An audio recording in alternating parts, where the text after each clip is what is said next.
3 দিন ব্যাপী এটা হচ্ছে এবং এটার আহ্বায়ক বরাবরই আপনি থাকেন এবং গত 2 বছর খুব সম্ভবত জাকির হোসেন আসতে পারছেন না, তার কারণ উনি আমাদের মধ্যে নেই। এটা কতটা আপনাদের কাছে মানে ব্যথা বেদনাদায়ক তো বটেই, কারণ একমাত্র আমাদের অনুষ্ঠান যেখানে 11 বছর কনসিকিউটিভলি উস্তাদ জাকির হোসেন এসছেন।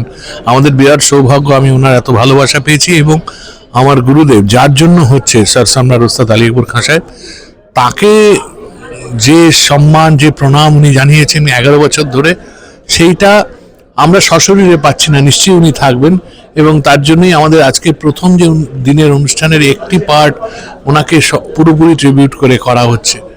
এটা আছে, আরো অনেক অনুষ্ঠান রয়েছে। আরেকটা বিষয় যে এই স্বর সম্রাটটা এখন মানুষের কাছে এতটাই কাছে রয়ে গেছে, তারা অপেক্ষা করে থাকে কখন তাদের এই অনুষ্ঠানটা আসবে। তারা দেবে যে মানুষের চাহিদা উত্তরোত্তর বেড়ে চলেছে। এটা মানুষের ভালোবাসা এবং আমার গুরুদের আশীর্বাদই হয়েছে এবং সেইটাকে চালিয়ে যাওয়ার জন্য যারা আমাকে হেল্প করেছেন তাদের এবং আমার সমস্ত গুরুজন যারা মিউজিশিয়ানস আছেন তাদের আশীর্বাদ সহযোগিতা এটা হয়েছে।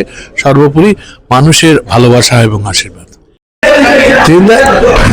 আপনার এবারের প্রোগ্রামে অনেক নতুন লোক আসছে যারা খুব সম্ভাবনাময় এবং যাদেরকে আপনি সুযোগ দিয়েছে আমি স্বর সম্রাটে, কি বলবেন? না, আমাদের প্রত্যেক বছরই যাদেরকে প্রেজেন্ট করা হয় তাদের কোয়ালিটি এতটাই ভালো থাকে, সুতরাং মানুষজনের একটা বড় ভরসা যে এসএসএফ ব্র্যান্ডটার ওপরে যে অনুষ্ঠানই হবে সেটা তার সেই কোয়ালিটির লেভেল হবে এবং সেই হিসেবেই আমরা যত ইয়াং মিউজিশিয়ানসদের প্রেজেন্ট করেছি they are very much successful. All over India তারা অনুষ্ঠান করছে এবং সেই জিনিসটা এবারও আছে। এবার যেমন প্রথমে একটি শ্বেতা স্বরূপ যুগলবন্দি আছে, দুজনেই খুব সারা ভারতবর্ষে ফাটিয়ে বাজিয়ে বেড়াচ্ছেন তাদের যুগলবন্দি। তারপরে তুষার দত্তর গান, তিনিও খুব পরিচিত। তারপরে একটি ইয়াং মানে কি তারা প্রচন্ড পপুলার, জয়দীপ মেউন্ডি এবং অভিষেক রঘুরাম, তারাও খুবই, কিন্তু কলকাতায় প্রথমবার এটা হচ্ছে হিন্দুস্তানি এবং কর্ণাটিক যুগলবন্দি। আরেকটা বিষয়, যেমন আমাদের যেমন কমার্শিয়াল প্রোগ্রাম প্রচুর হচ্ছে, ঠিক সম পরিমাণে শাস্ত্রীয় সঙ্গীতের মতো হচ্ছে এবং সম পরিমাণ মানুষও কিন্তু সেটা চাহিদা গ্রহণ করছে। হ্যাঁ, তার কারণ হচ্ছে যে ওই ক্লাসিক্যাল মিউজিকে বললাম না, ক্লাসিক্যাল মিউজিকের জন্য এত অনুষ্ঠান হচ্ছে কলকাতায় এবং সেটাই আমরা চাই, যত বেশি অনুষ্ঠান হবে তত ভালো ভালো জিনিস শুনতে পাবে। তো সেটা তো মানুষের কাছে প্রমাণিত হচ্ছে যে ভালো জিনিস, ভালো ক্লাসিক্যাল মিউজিকের যে মাহাত্ম সে আজ থেকে 100 বছর বাদেও ছিল, আজ থেকে 500 বছর পরেও থাকবে।